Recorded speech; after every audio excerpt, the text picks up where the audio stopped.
Être à l'écoute, c'est être 100% à l'écoute. Non. Sûrement pas. C'est étonnant ce que je dis. Et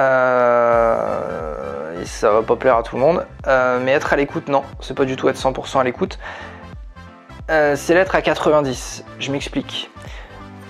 On parle toujours d'écoute active, voilà, tout ce que la théorie commerciale ressort. Écoute active, faut écouter activement. Déjà, c'est quoi écouter activement? Première question. C'est quoi écouter activement? Première réponse, bah, c'est vraiment écouter. Ok, c'est quoi vraiment écouter?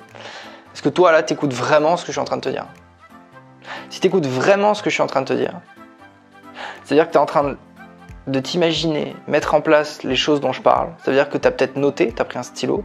Ça veut dire que t'es en train de hiérarchiser ce qui compte. Ça veut dire que t'es en train d'ordonner le premier truc à faire quand tu sors de cette vidéo pour que ça change quelque chose pour toi et que tu gardes une liste de côté dans laquelle tu viendras piocher plus tard. Là, si tu fais ça, ouais, ok. T'écoutes vraiment. C'est ça, écouter activement. Écouter, c'est un geste proactif. Écouter, c'est pas qu'avec les oreilles. Écouter, c'est noter. Écouter, c'est hiérarchiser. Écouter, c'est prioriser. Écouter, c'est ordonner. Écouter, c'est anticiper. Écouter, c'est lire encore une fois entre les lignes. Écouter, c'est mettre les pieds dans le plat. Écouter, c'est oser poser des questions qui font peur et qui sont sensibles, mais dans lesquelles il faut y aller. Et il faut y aller de la bonne manière pour avoir de vraies réponses. Écouter, c'est ne pas croire tout ce que l'autre dit. C'est ça, écouter. Activement. Combien de personnes font ça aujourd'hui? À mon avis, pas beaucoup. Et puis même si toi, c'est ton cas, c'est pas grave. Hein.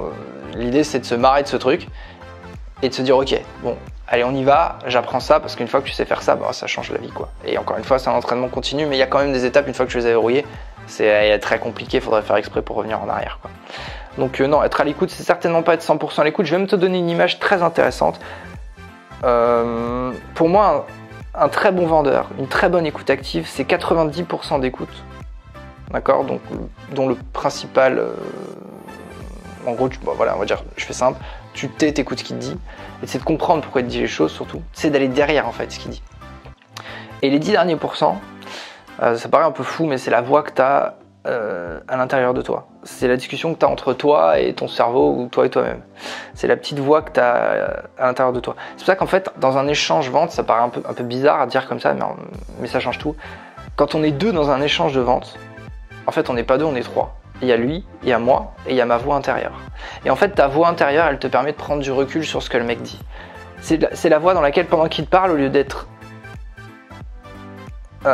attiré à 100% par ce qu'il dit et il n'y a plus rien qui existe autour, ou que tu sois en train de réfléchir carrément à ce que tu veux balancer parce que tu penses avoir l'argument parfait, c'est la petite voix qui te dit « Ah, tiens, ça se voit pas évidemment, hein, ça c'est entre vous et vous. » Mais c'est le truc qui te dit tiens, à mon avis, il ment là. C'est marrant, il est pas à l'aise. À mon avis, il y a un truc qu'il est pas en train de mettre. Il y a un truc qu'il ose pas me dire. Qu'est-ce que ça pourrait être? Ça, c'est la petite voix qui te sauve la vie dans la vente. Ou qui te dit, c'est marrant, il m'a dit ça, mais tout à l'heure, il m'a dit ça. Va falloir que je creuse ce truc. À mon avis, il dit des conneries là. Ou alors, il y a un truc qu'il veut pas me dire. Ou alors, à mon avis, il y a un point sensible là. Je ferais bien d'aller creuser, je sens qu'il y a quelque chose où je vais pouvoir aller creuser un petit peu plus en profondeur.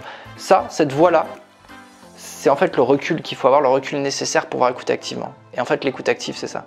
La vraie écoute active, c'est 90% donc d'écoute active, réellement active. Donc c'est un geste proactif, encore une fois, il y a plein de choses dedans. Et c'est 10% de voix intérieure. C'est ta voix intérieure à toi qui te permet d'avoir le recul.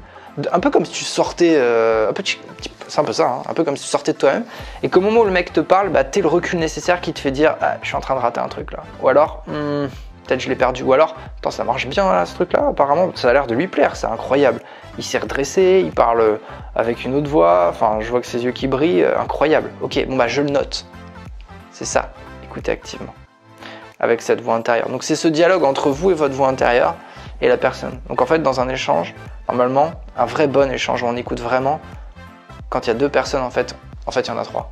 Quand il y a trois personnes, en fait, il y en a quatre. Hein. Vous avez compris le principe. Donc voilà, moi c'est ce que je vous dirais pour répondre à ta question. Donc être à l'écoute, est-ce que c'est être 100% à l'écoute? Certainement pas. Si tu es 100% à l'écoute, tu n'auras pas ce recul nécessaire pour voir ce qui ne se voit pas, aller plus loin que ce qui se dit, toutes ces choses-là. Donc 90-10. 90, toi, écoute, 10%, petite voix intérieure. Donne-lui un nom d'ailleurs, ça te permettra de rendre le truc un peu plus fun.